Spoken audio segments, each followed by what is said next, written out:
Chapter 8 The Paired Heirs. During the night, Flora Baumbach's itsy-bitsy snowflings raged into a blizzard.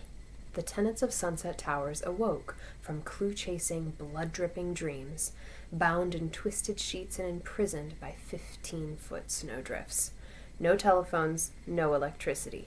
Snowbound with a murderer. The slow procession looked like some ancient, mysterious rite, as partner sought out partner on the windowless stairs, and silent pairs threaded through the corridors in the flickering light of crooked, color-striped candles, the product of Turtle's stint at summer camp. "These handmade candles are both practical and romantic," she said, peddling her wares from apartment door to frighten tenants at 7 in the morning.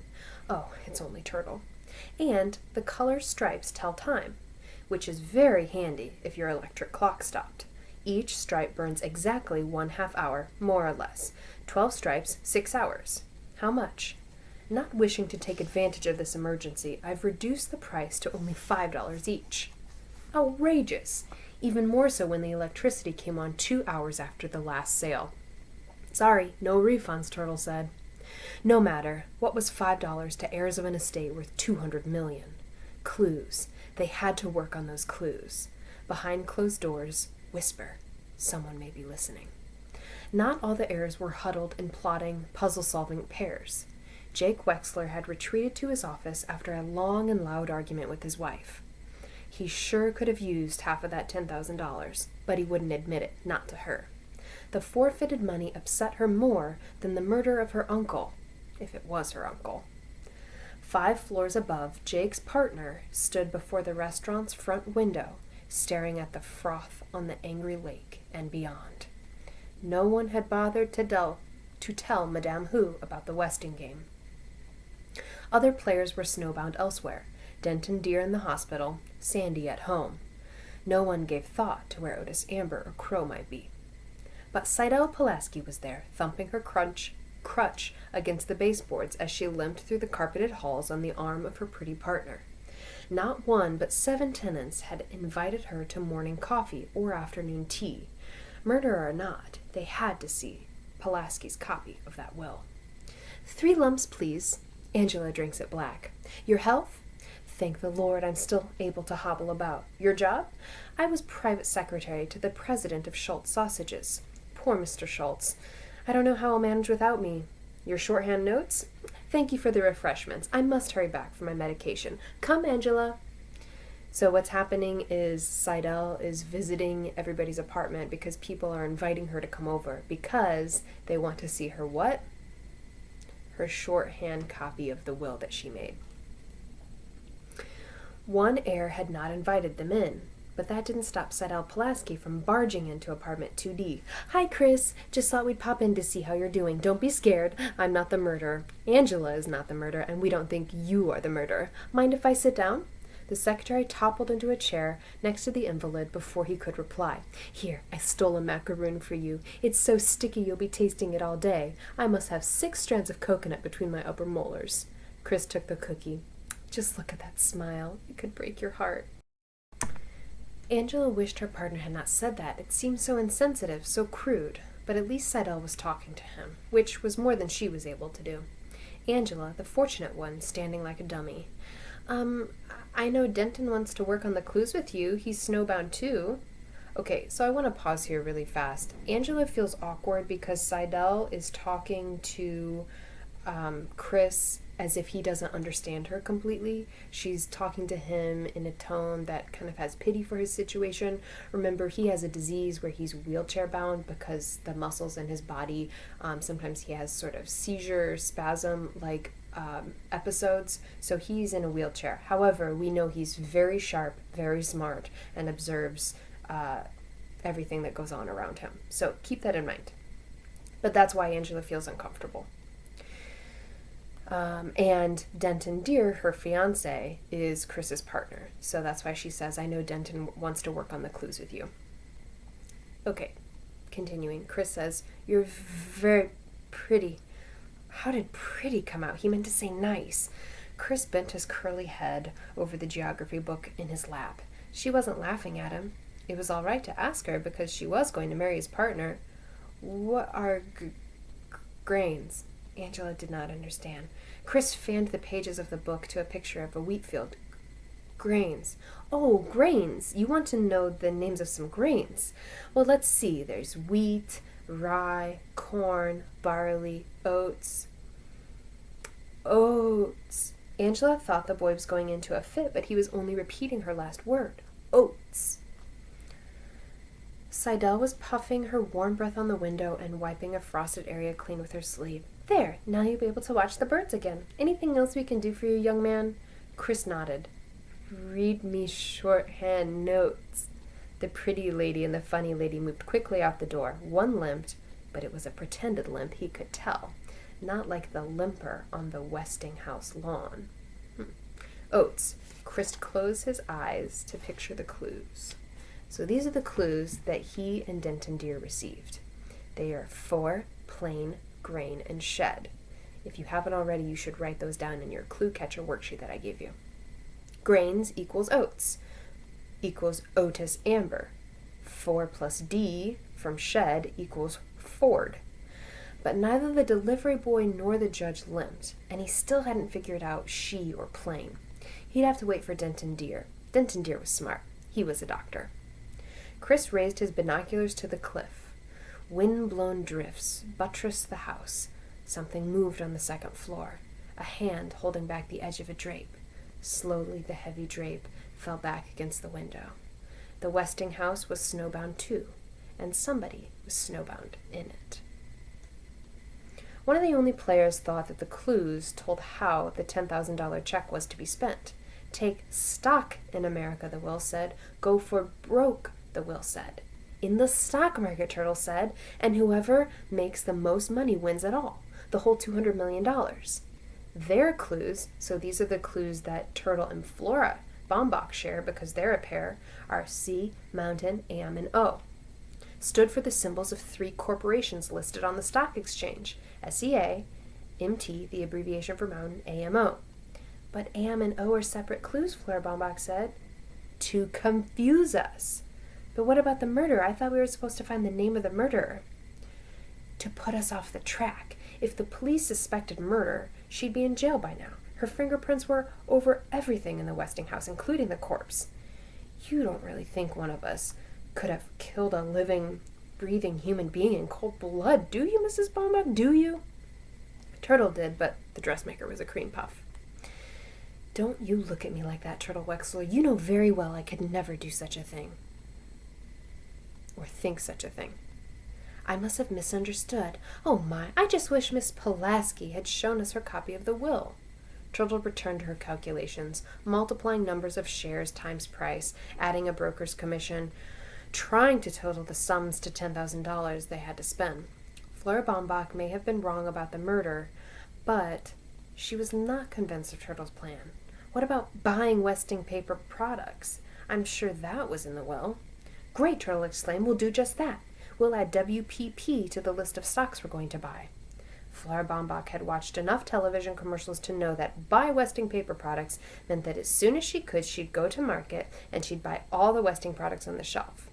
Still, it felt good having a child around again. She'd play along gladly. You know, Turtle, you might be right about putting our money in the stock market. I remember the will said, "May God thy gold refine." That must be from the Bible. Shakespeare, Turtle replied. All quotations were either from the Bible or Shakespeare. Mr. Hu moved aside a full ashtray with a show of distaste and rearranged the clues. Purple fruited makes more sense. Grace Wexler looked across the restaurant to the lone figure at the window. Are you sure your wife doesn't understand English? I mean, after living here so long? That's my second wife. She came over from Hong Kong 2 years ago. She does look young, but it's so hard to tell ages of people of the Oriental persuasion, Grace said. Why was he glaring at her like that? Your wife is quite lovely, you know, so doll-like and inscrutable. Hu bit off half a chocolate bar. He had enough problems with the empty restaurant, a lazy son, and his nagging ulcer. Now he had to put up with this bigot. Remember, we had bigot as a vocab word in our vocabulary workshop. Grace lit another cigarette and rearranged the clues to read purple waves. You heard that doorman say purple waves. It must mean something. And that ghastly secretary was wearing a dress with purple waves last night, not to mention her crutch. You should not speak unkindly of those less fortunate than you, Who said. You're quite right, Grace replied. I thought the poor thing handled her infirmity with great courage. Traveling mimosa, my future son-in-law says. He's a doctor, you know. Anyhow, Pulaski couldn't possibly be the murderer, not in the way she gimps around. Besides, how could Uncle Sam, my Uncle Sam, know she'd wear purple waves to his funeral? Who waved the cigarette smoke from his face? The murderer had to have a motive. How about this? Niece murders her rich uncle to inherit his money. Grace, good sport that she was, tossed back her head and uttered an amused ha ha ha. Not that I care, Who said. That cheating moneybags got what he deserved. What's the matter? Okay, cheating moneybags, that's very important for establishing motive. Make sure you underline that. Look, Grace pointed to the clues. Okay, so here are their clues. Fruited, purple, waves, 4, and C. 4C. The murderer lives in apartment 4C. I live in 4C, Who barked. If Sam Westing wanted to say 4C, he would have written the number 4 in the letter C. S-E-A means sea, like what a turtle swims in. Come now, Mr. Who, we're both being silly. Have you spoken to your son about his clues? Some son. If you can catch him, you can ask him. Who stuffed the rest of the candy bar in his mouth? And some business I've got here. Everybody orders up, nobody orders down. The coffee shop is sending me to the poorhouse. And your Angela and that Pulaski woman, they didn't show us the will. They didn't give us their clues, and they didn't pay for 3 cups of jasmine tea and 6 almond cookies. And you smoke too much. And you eat too much. Grace threw her coin purse on the table and stormed out of the restaurant. Change. That's all he'll get from her. He'd have to beg on his knees before she'd sign Grace Windsor Wexler on the $10,000 check. That madman. Some pair they made, Attila the Hun and Gracie the Useless. Gracie Winkoppel Wexler, the heir pretender. Pretentious heir. First, the money. They signed their names to the check. Half would go into Doug's savings account. Half would go to Theo's parents. Next, the clues. So these are the clues for the pair of Doug and Theo. This also should go on your clue catcher. His, in, on, to, the, and for. Maybe they're numbers? 1, 2, 3, 4, Theo guessed. I still say on is no, the board-tracked star said. He clasped his hands behind his head, leaned back on the coffee shop booth, and stretched his long legs under the opposite bench. And no is what we got. No real clues, no leads, no will. After 3 cups of coffee, 2 pastries, and a bowl of rice pudding with cream, Seidel Pulaski had offered nothing in return. Theo refused to give up. Are you sure you didn't see anything unusual at the Westing house that night? I didn't kill Westing, if that's what you mean, and the only unusual thing I saw was Turtle Wexler. I think the pest is madly in love with me. How's that for luck? Get serious, Doug. One of the heirs is a murderer. We could all get killed. Just because somebody zapped the old man doesn't mean he's going to kill again. Dad says... Doug paused. His father's comment about awarding a medal to the murderer might be incriminating. Theo tried another tack. I was playing chess with somebody in the game room last night. Who? That's what's strange. I don't know who. We'll have to find out which of the heirs plays chess. Since when is chess playing evidence for murder? Well, it's something to go on, Theo replied. And another thing, the will said no 2 sets of clues are alike. Maybe all the clues put together make one message? A message that points to the murderer? Somehow or other we'll have to get to the heirs to pool the clues. Oh, sure, the killer can't wait to hand over the clues that will hang him. Doug rose. Snowbound or not, they had to stay in shape for the track meet. The rest of the day he jogged through the hallways up and down the stairs, scaring the nervous tenants half out of their wits. Judge J.J. Ford had no doubt what the clues she shared with the doorman were meant for her. But Sam Westing could toss off sharper insults than "Sky's am shining brother." His choice of words must have been limited. Therefore, these clues were part of a longer statement, a statement that named a name, the name of the murderer. No, Westing could not have been murdered. If his life had been threatened, if he had been in danger of any kind, he would have insisted on police protection. He owned the police. He owned the whole town. Sam Westing was not the type to let himself get killed. Not unless he was insane. The judge opened the envelope given her by the incompetent Plum, a certificate of sanity dated last week. Having thoroughly examined ... keen mind and memory ... excellent physical condition ... signed Sidney Sykes, MD. Sykes. That sounded familiar. The judge scanned the obituary she had cut from Saturday's newspaper. Samuel Westing and his friend, Dr. Sidney Sykes, were involved in a near-fatal automobile accident. Both men were hospitalized with severe injuries. Sykes resumed his Westingtown medical practice and post of county coroner, but Westing disappeared from sight. Sykes was Westing's friend, and, she remembered, a witness to the will. But he was also a physician in good standing. She would accept his opinions on Westing's sanity, for the time being at least. Back to the clues. Look at her, big-time judge, fussing over scraps of Westing's super-strength paper towels. Forget the clues, she said aloud, rising from her desk to putter around the room. Nibbling on a macaroon, she stacked the used coffee cups on a tray. If only that Pulaski person had let her study the will. That's where the real clues were buried, among the veiled threats and pompous promises and the slogans and silliness in that hodgepodge of a will. In his will, Sam Westing implied, he did not state, he implied, that 1, he was murdered, 2, the murderer was one of the heirs, 3, he alone knew the name of the murderer, and 4, the name of the murderer was the answer to the game. The game. A tricky, divisive Westing game. No matter how much fear and suspicion he instilled in the players, Sam Westing knew that greed would keep them playing the game until the murderer was captured and punished. Sam Westing was not murdered, but one of the heirs was guilty of some offense against a relentless man, and that heir was in danger. From his grave, Westing would stalk his enemy, and through his heirs, he would wreak his revenge. Which one? Which heir was the target of Westing's vindictiveness? In the name of justice, she would have to find Westing's victim before the others did. She would have to learn everything she could about each one of the heirs, who they are, and how did their lives touch Westing's. These 16 strangers whose only connection with one another was Sunset Towers. Sunset Towers. She'd start from there. Good, the telephones are working again. The number she dialed was answered on the first ring. Hi there, this is a recording of yours truly, Barney Northrup. I'm at your service, soon as I get back in my office, that is. Just sing out your problem to old Barney here when you hear the beep. Beep. J.J. Ford hung up without singing out her problem to old Barney. He, too, could be involved in Westing's plot. The newspaper. She would try the newspaper. Surely someone was snowbound there. After 8 rings, a live voice answered.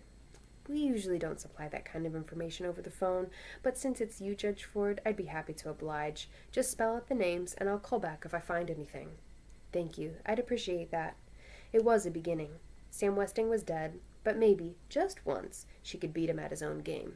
His last game. Having found what she wanted in Turtle's desk, Angela returned to her frilly bedroom where Seidel Pulaski, glasses low on her nose, was perched on a ruffled stool at the vanity table, smearing blue eyeshadow on her eyelids. First, we'll tackle our own clues, the secretary said, frowning at the result in the threefold mirror. Unlucky from the day she was born, she now had a beautiful and well-loved partner. There was always the chance that they alone had been given the answer. She unsealed the envelope and held it out to Angela. Take one. Angela removed the first clue. Good. Now it was Seidel's turn. Glory be, she exclaimed, thinking she had had the name of the murderer. Her thumb was covering the letter D. The word was hood. Angela's turn. The third clue was from. Seidel's turn. The fourth clue was spacious. The fifth and last clue, Angela uttered a low moan. Her hand shook as she passed the paper to her partner. The fifth and last clue was Grace. Grace, that's your mother's name, isn't it? Seidel said. Well, don't worry. That clue doesn't mean your mother is the murderer. The will says it's not what you have, it's what you don't have that counts. The secretary had not yet transcribed the shorthand, but she had read it through several times before hiding the notebook in a safe place. By the way, are you really related to Mr. Westing? Angela shrugged. Seidel assumed that meant no and turned to the clues. So these are the clues that belong to the pair Angela and Seidel, and this is what you need to write down in your clue catcher. Good, grace, from, hood, spacious. The only thing I can figure from these clues is good, gracious, from hood space. As soon as the parking lot is shoveled out, we'll peek under the hoods of all the cars. A map or more clues may be hidden there, maybe even the murder weapon. Now, let's hear about the other clues. Angela reported on the clues gathered in the game room and during the day's comings and goings. King and Queen, Otis Amber said. King Otis and Queen Crow. Purple waves. Mother switched 2 clues around when Sandy mentioned those words. On or no. Doug and Theo could not decide whether that clue was right side up or upside down. Grains. Chris Theodorakis thinks the clue refers to Otis Amber, grains, oats. MT, Angela showed her partner the crumpled scrap of paper she had picked up, along with Seidel's dropped crutch during Flora Baumbach's tea party. 500 shares MT at $6 equals $3,000. Broker's commission is $90, $3,090. I checked Turtle's diary. She's not following any stock with a symbol like MT, so it must be one of her clues. MT could stand for mountain or empty. Excellent, Seidel Pulaski remarked. Her partner was beautiful, but not dumb. Read all the clues together now. Good, hood, from spacious grace. King, queen, purple waves. On, no. Grains, mountain, empty. Seidel was disappointed. It's not what you have, it's what you don't have that counts. And what we don't have is a verb. Nothing makes sense without a verb. What about the judge? Judge Ford thought her clues were an insult. She said something about playing a pawn in Wessing's game, and she had a clipping of the obituary on her desk. This obituary. Angela handed Seidel the newspaper taken from Turtle's drawer. What's that? It was a knock on the front door. It was footsteps in the living room. It was Theo. Anyone for a game of chess? He asked, leaning through the bedroom doorway. No, thank you, Seidel replied, looking very busy. Theo smiled shyly at Angela and laughed. Seidel read the obituary in Turtle's newspaper. The words $200 million were underlined, but she found a more interesting item. Sam Westing was a master at chess. No wonder Theo's so interested. Do you know anything about the game, Angela? A little, she replied slowly, putting the pieces in order. The judge says she's a pawn, and Otis Amber says he's the king. Crow's the queen. Oh well, probably just a coincidence. We can't leave any stone unturned, Seidel insisted. As the will says, the object of the game to win. What did you say? The object of the game to win. How about the object of the game twin? Maybe the murderer is twin. Twin! Seidel liked that. The only problem would be getting the murderer to admit that he or she is a twin. Let's get back to my apartment. It's time I transcribed those notes. Angela helped the invalid to her feet and nervously peered both directions before stepping into the hallway. Seidel chuckled at her timidity. There's nothing to be scared of, Angela. Westing was murdered for his money, and we're not rich yet. We won't be rich enough to be murdered until we find the name, and by the time we get the money from the estate, the murderer will be locked up in jail. In spite of the impeccable logic, Angela looked back over her shoulder several times on the way to 3C. Strange. Seidel stood before her open apartment door. She had slammed it shut on leaving, but she had not locked the deadbolt. After all, not even a burglar could get into a snowbound building unless... Angela, too frightened to notice that Seidel ran through the apartment with her crutch in the air, found her partner in the bathroom, frantically tossing soiled towels from the hamper. Seidel Pulaski stared at the bare wicker bottom, then sank to the rim of the bathtub, shaking her head in disbelief. Someone at Sunset Towers had stolen the shorthand notebook. Chapter 9, Lost and Found. Early the next morning, the typed index card was tacked to the elevator's back wall. Lost. Important business papers of no value to anyone but the owner. Please return to Seidel Pulaski 3C, no questions asked. The shorthand notebook was not returned, but the idea of a bulletin board was an instant success. By late afternoon, the elevator was papered with notices and filled with tenants facing sideways and backwards, reading as they rode up and down. Lost. Silver cross on filigree chain, topaz pin and earrings, gold-filled cufflinks, Return to Grace Windsor Wexler 3D. Reward. All players willing to discuss sharing their clues come to the coffee shop tomorrow 10 a.m. Whoever stole my Mickey Mouse clock better give it back. Just leave it in the hall in front of the apartment 3D when no one's looking. Turtle Wexler. Order down, not up. Come on up to the 5th floor and dine in elegance at Shinhu's restaurant, specializing in exquisite Chinese cuisine. Lost. String of pearls. Sentimental value. If found, please bring them to apartment 2C. Thank you. Flora Baumbach. Dressmaking and alterations reasonably priced. Found. 6 clues. The following clues were printed on Westing toilet tissue. They were found on the 3rd floor hallway. Braided kicking tortoise is a brat. That's a mean joke made to poke fun at Turtle. I'm having an informal party this evening from 8 o'clock on. You are all invited. Please come. JJ Ford, apartment 4D. Turtle, wherever you are, be home at 7:30 sharp. Your loving mother. Mom, I'm home. No one else was. On reading Mrs. Wexler's note in the elevator, Flora Baumbach had insisted, "You must do what your mother says." When Turtle replied, "Like showing her our clues?" Flora Baumbach's answer was, "Perhaps so. After all, she is your mother." Flora Baumbach was sappy, always smiling that dumb smile, always so polite to everybody, and so timid. When they had finally reached a snowbound broker, Flora Baumbach was so nervous she dropped the telephone.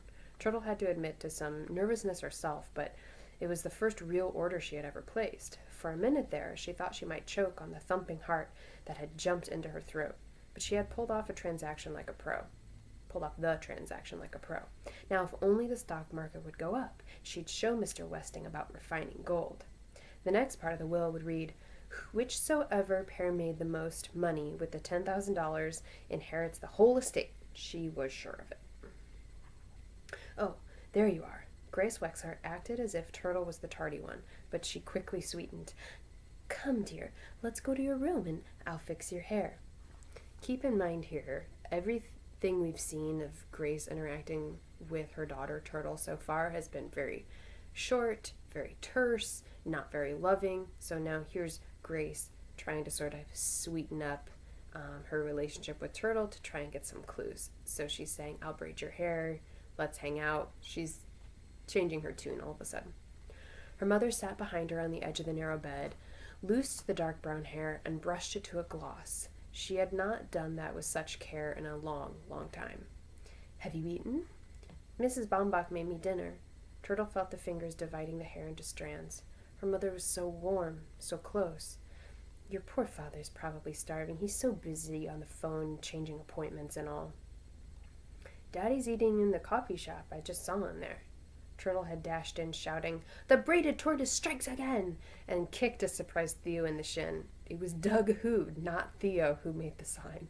So she kicked the wrong person, poor Theo. Her mother twisted the 3 strands into a braid. "I think you should wear your party dress tonight. You look so pretty in pink." Pretty? She had never used that word before, not about her. What's going on? "You know, sweetheart, I'm rather hurt you won't tell your own mother about your clues." So that was it. She should have known.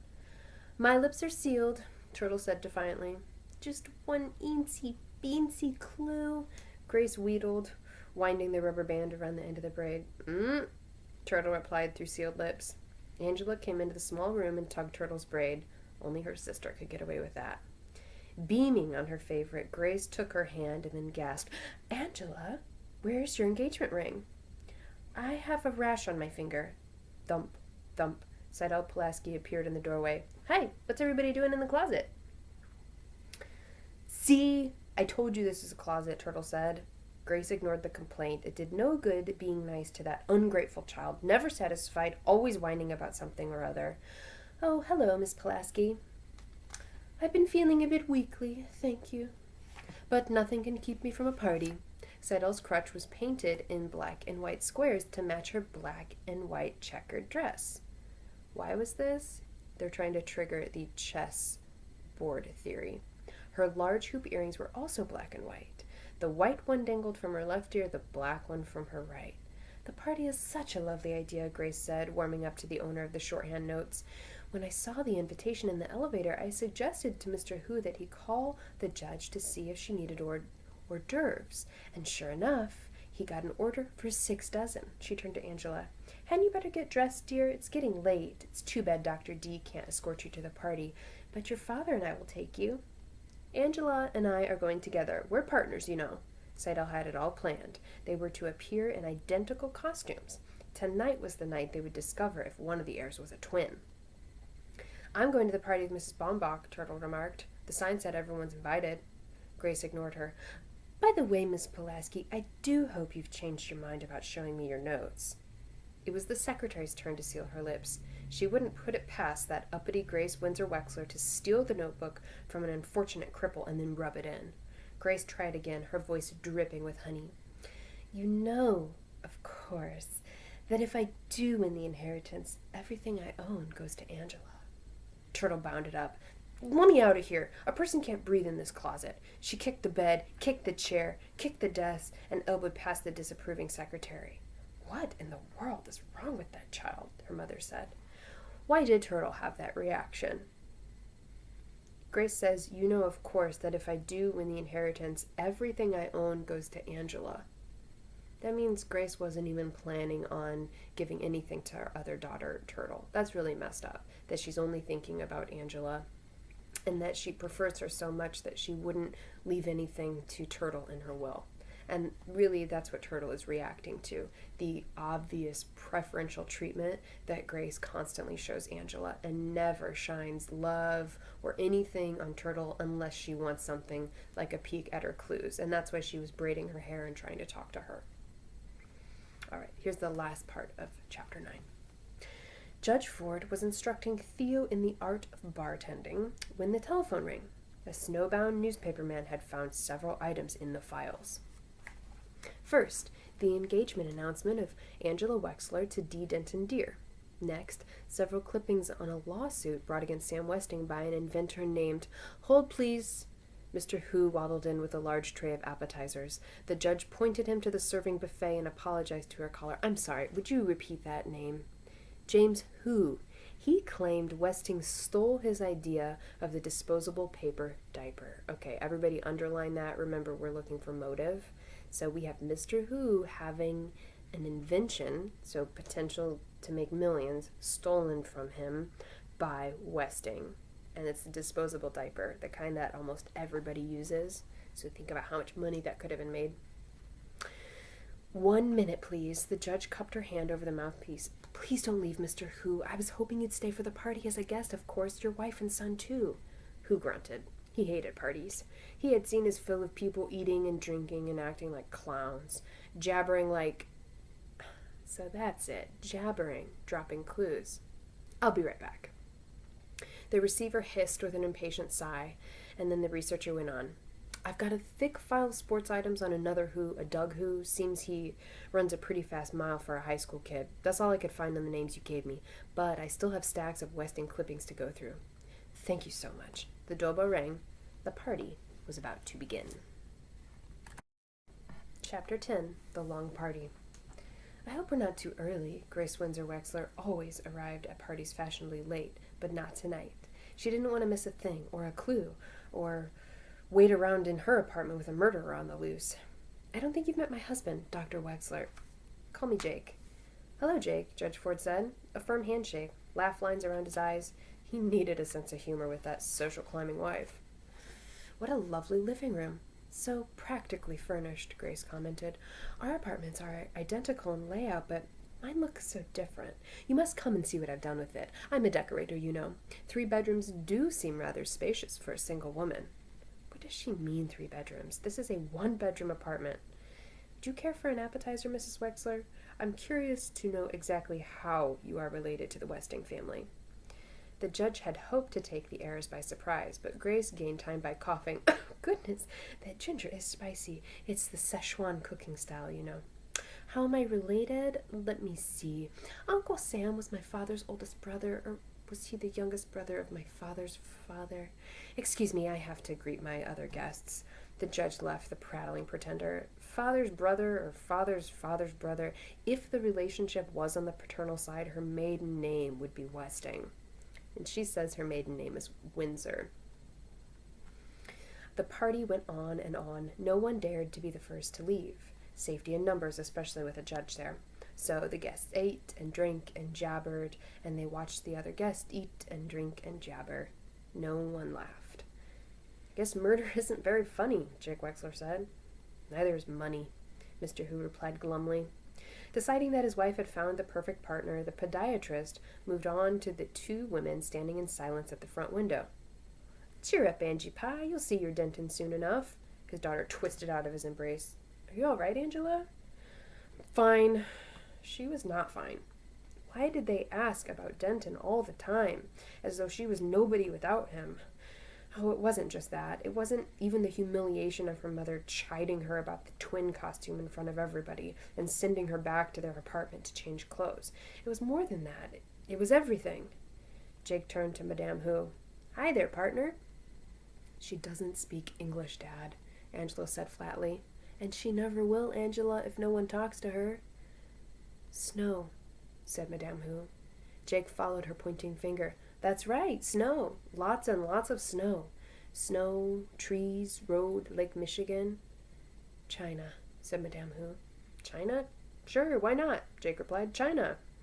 Angela left the chatting couple. Why couldn't she have made some sort of friendly gesture? Because she might do the wrong thing and annoy her mother. Angela, the obedient daughter, did only what her mother told her to do. Hello, Angela. One of these tidbits might cheer you up. Judge Ford held the tray before her. I hear you're getting married soon. Some people have all the luck, Seidel Pulaski said, appearing from nowhere to lean over the tray to spear a cube of pork. Of course, not all of us have opted for marriage, right, Judge Ford? Some of us prefer the professional life, though I must say, if a handsome young doctor like Denton Deere proposed to me, I might just change my mind. Too bad he doesn't happen to be twins. Excuse me, the judge moved away. I'm not having any luck at all, Angela said, whined. If only your mother hadn't made you change clothes, someone surely would have mentioned twin. It's much harder to judge reactions when I have to bring the subject up myself. You shouldn't let your mother boss you like that. You're a grown woman about to be married. Excuse me. Angela moved away. Yes, thank you. I would like a refill, Seidel said to nobody and hobbled to the bar. Something non-alcoholic, please. Doctor's orders. Make it a double. Twins. Twins. What was she talking about, Theo wondered, staring at the black and white checkered costume. 2 ginger ales for the chessboard, coming right up. Hidden among her guests, the judge studied the 2 people standing off in the corner, the only pair in Sunset Towers who were not Westing heirs. George Theodorakis placed his hand on the shoulder of his invalid son, a large, bronze, hard-working hand, like Theo's. Theo resembled him in many ways, tall, wide shoulders, slim-waisted, the same thick, straight black hair, but age had chiseled the father's face into sharper planes. His troubled eyes stared across the room at Angela. You should underline that. Catherine Theodorakis, a slight, careworn woman, gazed down on her younger son with tired, dark-circled eyes. From his wheelchair, Chris watched legs. Other than the funny lady with the shorthand notes, the only limpers were his brother, Theo, Turtle had kicked him again, and Mrs. Wexler, who stood on one leg, rubbing her stocking foot against her calf. A high-heeled shoe stood alone on the carpet beneath her. Judge Ford didn't limp. Besides, she couldn't be a murderer, in spite of his clues. Nobody here looks like a murderer. They're all nice people. Even this fat Chinese man who grumbles all the time. George Theodorakis greeted Mr. Hu with, "How's business?" Hu spun around and stomped off from his fellow restaurant owner in a huff of anger, because Mr. Hu thinks that George Theodorakis is somehow rubbing the success of the coffee shop in his face. He's not. Okay. James Hu, inventor, that's who the judge wanted to talk to. But there was a problem at the bar. A long line had formed and it wasn't moving. There are 16 white pieces and 16 black pieces in chess, Theo was explaining to Seidel Pulaski. Do you play chess, Judge Ford? A bit, but I haven't played in years. The judge led the secretary away from the crowded bar. Theo must be thinking the Westing game has something to do with chess. He may be right. It certainly is as complicated as a chess game. But I did study, Doug was arguing. The judge interrupted. I haven't had a chance to thank you for the delicious food, Mr. Hu. How long have you been in the restaurant business? Running up and down stairs is not studying, Hu said. Seidel Pulaski butted in. Father and son? You look more like twins. You're equal partners with that Theodorakis kid, Hu continued. Why didn't you insist on holding the meeting in our restaurant instead of that greasy coffee shop? Because some people don't like chow mein for breakfast, Seidel Pulaski replied. There you are, dear. Grace patted a stray wisp of Angela's hair into place. We must do something about your coiffure. I think that's hairdo in French. I'll make an appointment for you with my hairdresser once the snow is cleared. Long hair is too youthful for a woman about to be married. I can't understand what got into you, Angela, coming to this party in that old checkered dress like those awful accessories. Just because your partner dresses like a freak. She's not a freak, Mother. I was speaking to Mr. Hu about catering the wedding shower on Saturday. I arranged for little Madame Hu to serve in one of those slinky Chinese gowns. Where are you going? Angela? Angela rushed into Judge Ford's kitchen. She had to get away. She had to be alone by herself, or she'd burst out crying. She was not alone. Crow was there. The two women stared at each other in surprise, then turned away. Poor baby. Crow wanted to reach out to the pretty child. She wanted to take her in her arms and say, poor, poor baby, go ahead and cry. But she couldn't. All she could say was, here. Angela took the dish towel from the cleaning woman and bunched it against her face to muffle the wrenching sobs. The guests jabbered on and on about the weather, about food, about football, about chess, about twins. Turtle was slumped on the couch, scornful of dumb grown-up parties. You'd think one of them would know something about the stock market. She missed Sandy. Sandy was the only one in this dumb building she could talk to. Remember the quotation, "May God thy gold refine," Flora Baumbach asked. Let's take a poll. I'll bet 10 cents if it's from the Bible. Shakespeare, Turtle argued, and make it $10. Oh my, well, all right, $10. Together they made the rounds. 4 votes for the Bible, 3 for Shakespeare, and 1 abstention. Madame Hu did not understand the question. Seidel Pulaski voted for the Bobbsey twins. And how do you know those words were in the will? She asked suspiciously, too suspiciously. So that's what lost important business papers meant. Somebody stole the shorthand notes. Turtle smiled at the delicious nastiness of it all. I remember, that's all. If you remember so well, tell me what comes before that, Seidel challenged. I don't know, what? The secretary had an audience now. I don't mind telling you, but not if you ask like that. Theo said, please? Not Turtle. Seidel turned toward him with what should have been in a gracious manner, but she grimaced when the top of the crutch poked her in the chest. The exact quotation, she announced loudly, hoping she was right, is, spend it wisely, and may God thy gold refine. Right or wrong, her guess was received with groans of disappointment. The ears expected more. A hint, a clue, something. It was time to go home. Chapter 11. The Meeting. A pale sun rose on the third snowbound morning. Lake Michigan lay calm, violet, now blue, but the tenants of Sunset Towers, on waking, turned to a different view. Lured by the Westinghouse, they stood at their side windows, scoffing at the danger, daring to dream. Should they or shouldn't they share their clues? Well, they'd go to the meeting in the coffee shop just to see what the others intended to do. Waiting in her closet of a room, Turtle stared at the white-weighted branches of the maple on the hill. A twig snapped in silence. A flurry speckled the crusted snow. Sometimes, when her mother was too busy to do her hair, she sent Angela in. But today, no one came. They had forgotten about her. Brush and comb clutched in her fists like weapons. She stormed an apartment 2C. Do you know how to braid hair? Flora Baumbach's pudgy fingers, swift with a needle, were clumsy with a comb, but after several tangled attempts, she ended up with 3 equal strands. My, what thick hair you have! I tried braiding my daughter's hair once, but it was too fine, soft and wispy like a baby's, even in her teens. That was the last thing Turtle wanted to hear. Was she pretty, your daughter? All mothers think their children are beautiful. Rosalie was an exceptional child. Underline Rosalie. We'll put that in the character chart next to Flora. They said, but she was the lovingest person that ever was. My mother doesn't think I'm beautiful. Of course she does. My mother says I look just like a turtle when I was a baby, sticking my head out of the blanket. I still look like a turtle, I guess, but I don't care. Where's your daughter now? Gone. Flora Baumbach cleared the catch in her throat. There, that braid should hold for the rest of the day. By the way, you've never told me your real name. Alice, Turtle replied, swinging her head before the mirror. Not one single hair escaped its tight bind. Mrs. Baumbach would make a good braider if only she'd stop yakking about her exceptional child. Rosalie, what a dumb name. You better get to the meeting. Now, remember, don't say a word to anyone about anything. Just listen. All right, Alice. I promise. Okay, so Turtle has told Flora that her name is Alice. And also, what's up with her mom? Constantly rejecting her? This is another thing to note about the character development and the family dynamic of the Wexlers. Theo wheeled his brother into the elevator and read the new message on the wall. $25 reward for the return of a gold railroad watch inscribed to Ezra Ford in appreciation of 30 years' service to the Milwaukee Road. J.J. Ford, apartment 4D. 4D, Chris said. That's right, Judge Ford. Must be your father's watch. Probably lost it. I don't think it could have been stolen by anyone at the party last night. Chris smiled. His brother had not understood him. Good. This might be an important discovery.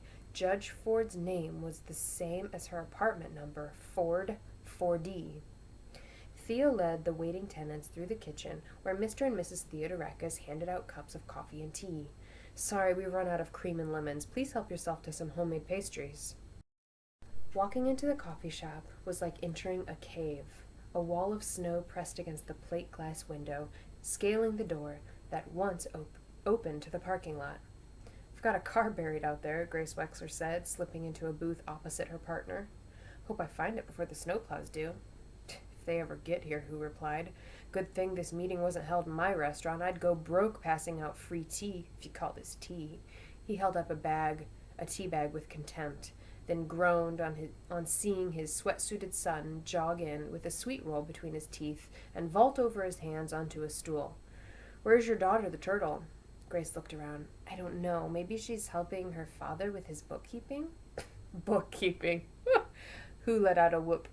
Grace had no idea what was so funny, but she joined him in loud laughter. Nothing stirred people's envy more than a private joke. Thinking she was being laughed at, Seidel Pulaski dropped her polka dot crutch and spilled her coffee on Angela's tapestry bag before managing a solid perch on the counter stool. Clink, clink. Theo tapped a spoon against a glass for attention. Thank you for coming. When the meeting is over, you're all welcome to stay for a chess tournament. Remember, he's still trying to figure out who plays chess. Meanwhile, I'd like to explain why my partner and I called this meeting. I don't know about your clues, but our clues don't make any sense. The heirs stared at him with blank faces. No one nodded. No one even blinked. Now then, if no two sets of clues are alike, as the will says, that could mean that each set of clues is only part of one message. The more clues we put together, the better chance we have of finding the murderer and winning the game. Of course, the inheritance will have to be divided into equal shares. Seidel Pulaski raised her hand like a schoolgirl. What about the clues that are in the will itself? Yes, we'd appreciate having a copy of the will, Miss Pulaski, Theo replied. Well, equal shares doesn't seem quite fair, since I'm the only one here who thought of taking notes. Seidel turned to the group, one penciled eyebrow arched high over her red sequined spectacles. Her self-congratulatory pose was too much for Mr. Who. Grunting loudly, he squeezed out of the booth and slapped the shorthand pad on the counter. Thief! The secretary shrieked, nearly toppling off the stool as she grabbed the notebook. Thief! I did not steal your notebook, the indignant Who explained. I found it on a table in my restaurant this morning. You can believe me or not, I really don't care, because these notes you so selfishly dangle under our noses are completely worthless. My partner knows shorthand, and she says your shorthand is nothing but senseless scrawls. Gibberish. Pure gibberish, Grace Wexler added. Those are standard shorthand symbols, all right, but they don't translate to any words. Thief! Seidel cried, now accusing Mrs. Wexler. Thief! Larcenist! Felon! Don't, Seidel, Angela said softly, her eyes set on the D she was embroidering. You wouldn't understand, Angela. You don't know what it's like to be... Her voice broke. She paused and then lashed out at her enemies, all of them. Who cares a fig about Seidel Pulaski? Nobody. That's who. I'm no fool, you know. I knew I couldn't trust any one of you. You can't read my shorthand notes because I wrote in Polish. Polish? When the meeting was again called to order, Mr. Hu suggested they offer Miss Pulaski a slightly larger share of the inheritance in exchange for a transcript of the will in English. However, I repeat, neither my partner nor I stole the notes. And if anyone here suspects us of murder, forget it. We both have airtight alibis. Alibi, by the way, is on your vocab that's on the back of your clue chart, so we need to remember to get that definition. Doug choked on his sweet roll. If it got around to alibis, they'd find out where he was the night of the murder, on the Westinghouse lawn. Mr. Hu went on, and to prove our innocence, my partner and I agree to share our clues. 1 minute, Mr. Hu. Judge Ford stood. It was time for her to speak before matters got out of hand. Let me remind you, all of you, that a person is innocent until proven guilty. We are free to choose whether or not we share our clues without any implication of guilt. I suggest we postpone any decision until we have given the matter careful thought, and until the time of all heirs can attend. However, since we are assembled, I have a question to ask of the group. Perhaps others do too. They all did. Wary of giving away game plans, the heirs decided the questions would be written out, but no names were to be signed. Doug collected the scraps of paper and handed them to Theo. Is anyone here a twin? He read. No one answered. What is Turtle's real name? Doug, who was planning another nasty sign. Tabitha Ruth, replied Mrs. Wexler, with a bewildered look at Flora Baumbach, who said Alice. Well, which is it? Tabitha Ruth Wexler. I should know. I'm her mother. So Turtle got caught in that lie. Doug changed his mind about the sign. He couldn't spell Tabitha Ruth. Theo unfolded the next question. How many here have actually met Sam Westing? Grace raised her hand, lowered it, raised it halfway, then lowered it again, torn between her claim as Sam Westing's relative and being accused of murder. Mr. Hu, an honest man, held up his hand and kept it up. His was the only one. Judge Ford did not think it necessary to respond to her own question. Underline that. Theo recognized the sprawling handwriting of the next question. Who got kicked last week? Chris did not receive an answer. The meeting adjourned due to panic. Chapter 12. The First Bomb. It was so sudden. The ear-splitting bangs, the screams, the confusion. Theo and Doug ran into the kitchen. Mrs. Theodorakis ran out. Her hair, her face, her apron were splattered with dark, dripping red. Blood! Seidel Pulaski cried, clutching her heart. Don't just sit there, Catherine Theodorakis shouted. Somebody call the fire department. Angela hurried to the payphone on the wall and stood there trembling, not knowing whether to call or not. They were snowbound. The fire engines could not reach Sunset Towers. Theo leaned through the kitchen doorway. Everything's okay. There's no fire. Chris, honey, it's all right, Mrs. Theodorakis said, kneeling before the wheelchair. It's all right, Chris. Look, it's just tomato sauce. Tomato sauce. Mrs. Theodorakis was covered with tomato sauce, not blood. The curious heirs now piled into the kitchen, except for Seidel Pulaski, who slumped to the counter. She could have a heart attack and no one would notice. Mr. Hu surveyed the scene, trying to conceal his delight. Why is Mr. Hu happy about this? What a mess, he said. That row of cans must have exploded from the heat off the stove. The entire kitchen was spattered with tomato sauce and soaked in foam from the fire extinguishers. What a mess. George Theodorakis regarded him with suspicion. It was a bomb. Catherine Theodorakis thought so too. There was hissing, then bang, bang, sparks flying all over the kitchen. Red sparks, purple sparks. Cans of tomato sauce exploded, Doug Hu said, defending his father. The others agreed. Mrs. Theodorakis was understandably hysterical. A bomb? Ridiculous. Sam Westing certainly did not appear to have been killed by a bomb. Judge Ford suggested that the accident be reported to the police immediately in order to collect on the insurance. You might as well redecorate the entire kitchen, Grace Wexler, decorator, proposed. It could be a functional, yet attractive, with lots copper pots hanging from the ceiling. I don't think there's any real damage, Catherine Theodorakis replied, but we'll have to close for a few days to clean up. Mr. Hu smiled. Angela offered to help. Angela, dear, you have a fitting this afternoon, Grace reminded her, and we have so much to do for the wedding shower on Saturday. In thump, Seidel Pulaski. I'm fine now, just a bit woozy. Goodness, what a nasty turn. Having recovered from the nasty turn, Seidel Pulaski settled down to transcribing her shorthand to Polish, and then from Polish to English. Startled by a loud banging on her apartment door, she struck the wrong typewriter key. Open up! Recognizing the voice, Angela unbolted the door to a furious Turtle. All right, Angela, where is it? What? The newspaper you took from my desk. Angela carefully dug through the embroidery, personal items, and other paraphernalia in her tapestry bag, and pulled out the newspaper folded to the Westing obituary. I'm sorry, Turtle. I would have asked for it, but you weren't around.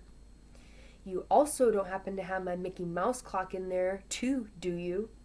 Turtle softened on seeing her sister's hurt expression. I'm only kidding. You left your engagement ring on the sink again. You better go get it before somebody steals that, too. Oh, I wouldn't worry about anyone stealing Angela's ring, Seidel Pulaski remarked. No mother would stoop that low. The thought of Grace being the burglar was so funny to Turtle, she plopped down on the sofa and rolled about in laughter.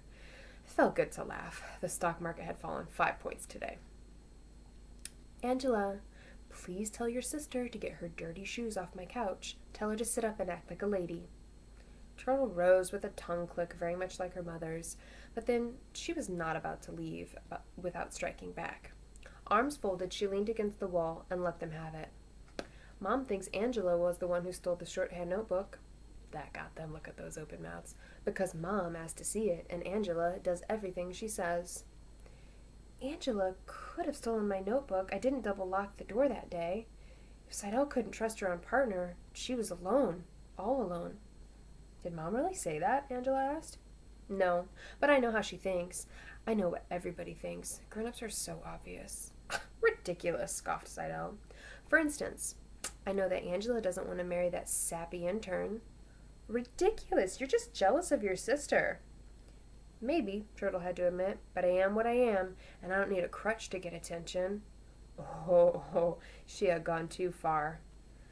Turtle didn't mean it that way, Seidel, Angela said quickly. She used the word crutch as a symbol. She meant, that people are afraid of revealing their true selves, and they have to hide behind some sort of prop.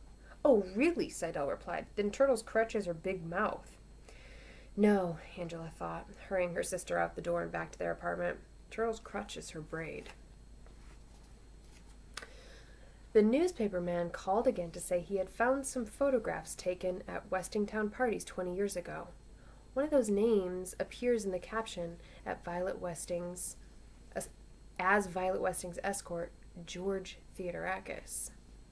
Okay, so this is a photo that the person at the newspapers dug up, and it's a scene from a party, and Violet Westing is with George Theodorakis. Go on, the judge said. That's all.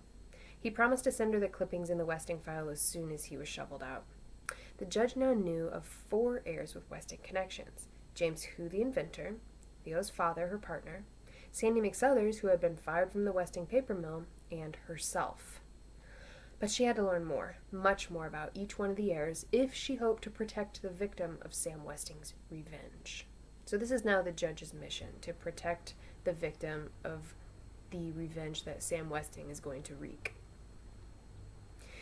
She would have to hire a detective, a very private detective, who had not been associated with her inner practice or in the courts. J.J. Ford flipped through the yellow pages to investigators, private. Good grief, her finger stopped near the top of the list. Was it a coincidence or dumb luck? Or was she playing right into Sam Westing's hand? No choice but to chance it. The judge dialed the number and tapped her foot impatiently, waiting for an answer. Hello, if you're looking for a snowbound private investigator, you've got the right number. Yes, she had the right number. It might be a trick, but it was no coincidence. The voices were one and the same. Okay, the question is, whose voice? She recognizes the voice, so it's someone she knows. So someone is not who they seem to be, and they have a second job. Chapter 13. The second bomb. No one was in the kitchen of Shinhu's restaurant when the bomber set a tall can labeled monosodium glutamate behind similar cans on a shelf. The color-striped candle would burn down to the fuse at 6:30. Whoever was working there would be at the other end of the room. No one would be hurt. Due to the unfortunate damage at the coffee shop, Shinhu's restaurant is prepared to satisfy all dinner accommodations. Order down or ride up to the 5th floor. Treat your taste buds to a scrumptious meal while feasting your eyes on the stunning snowscape before it melts away. Reasonable prices, too. Grace Wexler tacked her sign to the elevator wall as she rode up to her new job. She was going to be the seating hostess. "Where is the cook?" Mr. Hu shouted, meaning his wife. He found Madame Hu in their rear 4th-floor apartment, kneeling before her bamboo trunk, fingering the mementos from her childhood in China. He hurried her up to the kitchen, who too harried to find the words that would explain what was happening. Now where was that lazy son of his? Doug jogged in from a tiring workout on the stairs. How was he supposed to know the restaurant would open early? Nobody bothered telling him. Some student you are. Anyone with the brain of an anteater could have figured that out. People are short of food. The coffee shop is close to repair. Stop arguing. Go take a shower. Go put on your busboy outfit. Get moving. Don't you think you're being rather hard on the boy? Grace commented. Somebody's got to give him a shove. If he had it his way, he'd do nothing but run. Who replied between bites of chocolate. You're not so easy on Angela either. Angela? Angela was born good, the perfect child. As for the other one, well... It's not easy being a parent, Hu said woefully. You can say that again. Grace held her breath. Her husband would have done just that, said it again, but Mr. Hu only nodded in shared sympathy. What a gentleman. Only Mr. and Mrs. Theodorakis ordered down. The other tenants of Sunset Towers lined up at the reservations desk, waiting for Grace Windsor Wexler to lead the way. Oversized menus clutched in her arms, Grace felt the first proud stirrings of power rush up from her pedicured toes to the very top curl on her head. If Uncle Sam could pair people off, so could she. You see your brother every day, Chris. How about eating with someone else for a change? She wheeled the boy to a window table without waiting for an answer. It would have been yes. The two cripples together, Seidel Pulaski thought. She'd show that high and mighty hostess. She'd show them all. She and Chris could have private jokes, too, and everybody would be sorry they weren't sitting with them. What's mukgaipen? Chris asked, baffled by the strange words on the menu. I think it's boiled grasshopper. Seidel screwed up her face and Chris laughed. Or chocolate-covered mousse. French fry mousse, Chris offered. Now Seidel laughed. They both laughed heartily, but no one envied them. Your brother seems to be enjoying Miss Pulaski.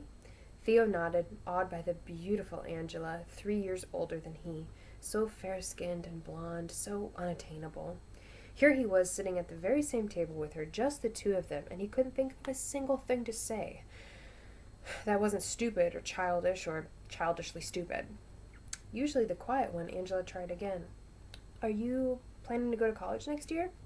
Theo nodded, then shook his head. Oh, say something, idiot. I got a scholarship to Madison, but I'm not going. I'm going to work instead. What big, worried, sky-blue eyes. The operation for Chris will be very expensive. That was worth. Now she's feeling sorry for him.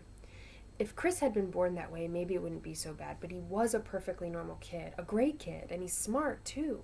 About 4 or 5 years ago, he started to get clumsy, just little things at first. Perhaps my fiancé can help. Angela bit her lip. Theo was not asking for charity. And fiancé, what an old-fashioned, silly word. I went to college for a year. I wanted to be a doctor, but, well, we don't have as much money as my mother pretends. Dad said he could manage if that's what I really wanted, but my mother said it was too difficult for a woman to get into medical school. Why was she gabbing like this? I want to be a writer, Theo said. That really sounded like kid stuff. Would you go back to college if you won the inheritance? Angela looked down. It was a question she did not want to answer, or could not answer. I wonder what might be brewing with Angela and the way she's feeling. Long before becoming a judge, Josie Joe Ford had decided to stop smiling. Smiling without good reason was demeaning. A serious face put the smiler on the defensive. A rare smile put a nervous witness at ease. She'd now bestowed one of her rare smiles on the dressmaker. "I'm so glad we got to have this chance to become acquainted, Mrs. Baumbach. I had so little time to chat with my guest last night. It was a wonderful party." Flora Baumbach appeared even smaller and rounder than she was as she sat twisting her napkin with hands accustomed to being busy. Was her face permanently creased from years of pleasing customers, or was a tragedy lurking behind that grin? Underline that. A tragedy lurking behind that grin. "Have you always specialized in wedding gowns?" Mr. Baumbach and I had a shop for many years. Baumbach's for the bride and groom. Perhaps you've heard of it? I'm afraid not. The judge would have said no in any case to keep her witness talking. Perhaps you've heard of Flora's bridal gowns? That's what I called my shop after my husband left. I don't know much about groom's clothes. They're mostly rentals anyway. Flora Baumbach lost her timidity. The judge let her chat away. "I'm using heirloom lace in the bodice of Angela's gown. It's been in my family for 3 generations. I wore it at my wedding, and I dreamed that someday I'd have a daughter who would wear it too, but Rosalie didn't come along until I was in my 40s and—" The dressmaker stopped. Her lips tightened into an even wider grin. "Angela will make such a beautiful bride. Funny how she reminds me of her." "Angela reminds you of your daughter?" the judge asked. "Oh, my, no. Angela reminds me of another young girl I made a wedding dress for. Violet Westing." Bam, bam, bam! You need to underline that. There is a connection there. So we need to start keeping track of as many connections as we can find. And we will talk about Flora's daughter when we get together, the reason why she passed away so young. The heavy charms on Seidel Pulaski's bracelet clinked and clunked as she raised a full fork and flourished it in a practiced ritual before aiming it at her open mouth. Chris's movements were even jerkier. "She's a good person," he thought, "but she thinks too much of herself. Maybe she never had anybody to love. Here, let me help you with some of this delicious sweet and sour ostrich." Their laughter drowned out the loud groan from the other table where Turtle sat alone, a transistor radio plugged in her ear. The stock market had dropped another 12 points. "I'm starved. Let's sit down and eat." Head held high, Grace Wexler led her husband across the restaurant. "All I want is a corned beef sandwich, not a guided tour." "Would you prefer to sit alone or with that young lady over there?" "I thought I was going to sit with you." "Please be seated," Grace replied. Mr. Hu will take your order shortly." Jake snatched the menu from his wife and watched her glide, gracefully he had to admit, to the reservations desk and whisper in Hu's ear. "Jimmy," she calls him. "That's a fine kettle of fish," he exclaimed, and then turned to his dinner companion. "Fine kettle of fish. I'm so hungry even that sounds good. And from the looks of this menu, that's probably what I'll get." "I'm okay," Turtle replied, the final prices of actively traded stocks rumbling in her ear. Mr. Hu waddled over. "I recommend the striped bass." "See, what did I tell you? A kettle of fish." Turtle switched off the radio. She had heard enough bad news for one day. "How about spare ribs done to a crisp?" Hu suggested. Then he lowered his voice. "What's the point spread on the Packers game?" "See me later," Jake muttered. "Go ahead and tell him, Daddy," Turtle said. "I know you're a bookie." All right, so Jake is a bookie. A bookie is someone who illegally manages bets. "Can you stand on your legs?" Seidel Pulaski asked. "Can you walk at all?" People never asked Chris those questions. They whispered them to his parents behind his back. "No. Why?" What a better disguise for a thief or a murderer than a wheelchair? The perfect alibi. Chris enjoyed being taken for the criminal type. Now they were really friends. "When you read me notes." "What? Oh, read you my notes?" "Soon, very soon." Seidel daintily touched the corners of her mouth with a napkin, pushed back her chair, grabbed her polka-dot crutch. "That was a superb meal. I must give my compliments to the chef." She rose, knocking the chair to the floor and clumping toward the kitchen door. Where is she going? Angela, starting up to help her partner, was distracted by shouting in the corridor. "Hello in there? Anybody home?" Through the restaurant door came a bundled and booted figure. He danced an elephantine jig, stomping snow on the carpet, flung a long woolen scarf from his neck, and yelled, "Otis Amra is here! The roads are clear!" That's when the bomb went off. "Nobody move! Everybody stay where you are!" Mr. Hu shouted. He rushed into the sizzling, crackling kitchen. "Just a little mishap," Grace Wexler explained, taking her command post in the middle of the restaurant. "Nothing to worry about. Eat up before your food gets cold." A cluster of red sparks hissed through the swinging kitchen door, kissed the ceiling, and rained a shimmering shower down around the petrified hostess. Fireflies of color faded into her honey blonde hair and scattered into ash at her feet. "Nothing to worry about," she repeated hoarsely. "Just celebrating the Chinese New Year," Otis Amber shouted, adding one of his hee-hee-hee cackles. Mr. Hu leaned through the kitchen doorway, his shiny straight black hair even shinier and straighter, plastered to his forehead, water dribbling down his moon-shaped face. "Call an ambulance! There's been a slight accident!" Angela dashed past Mr. Hu into the kitchen. Jake Wexler made the emergency telephone call and sent Theo to the lobby to direct the ambulance attendants. "Why are you standing like a statue?" Hu shouted to his son. "You told everybody to stay where they were," Doug said. "You're not everybody." Madame Hu tried to make the injured woman as comfortable as possible on the debris-strewn floor. Angela found the sequin spectacles, wiped off the wet crystalline mess, and placed them on her partner's nose. "Don't look so worried, Angela. I'm all right." Seidel was in pain, but she wanted attention on her own terms, not as a hapless, foolish victim of fate. "Looks like a fracture," an ambulance attendant said, feeling her right ankle. "Careful how you lift her." The secretary suppressed a grunt. It was bad enough being drenched by the overhead sprinkler and draped with noodles, but now they were carrying her right past them all. Grace pulled Angela away from the stretcher. "You can visit your friend in a few days." "Angela, Angela," Seidel moaned. Pride or not, she wanted her partner by her side. Angela stood between her determined mother and her distraught partner, paralyzed by the burden of choice.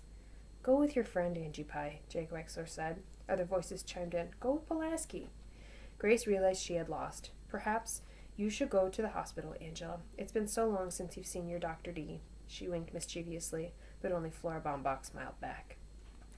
The policeman and the fire inspector visiting the scene agreed that it was nothing more than a gas explosion. Good thing the sprinkler system worked. Mr. Hu might have had a good fire. What kind of a fire is a good fire? Hu wanted to know. "And what about the burglaries?" Grace Wexler asked. "I'm with the bomb squad," the policeman said. "You'll have to call the robbery detail for that." "And what about the coffee shop accident?" Theo asked. "Also a gas explosion." Jake Wexler asked about the odds of having 2 explosions in 2 days in the same building. "Nothing unusual," the fireman replied, "especially in weather like this. No ventilation, snow packed over the ducts." He instructed the tenants to air out their kitchens before lighting ovens.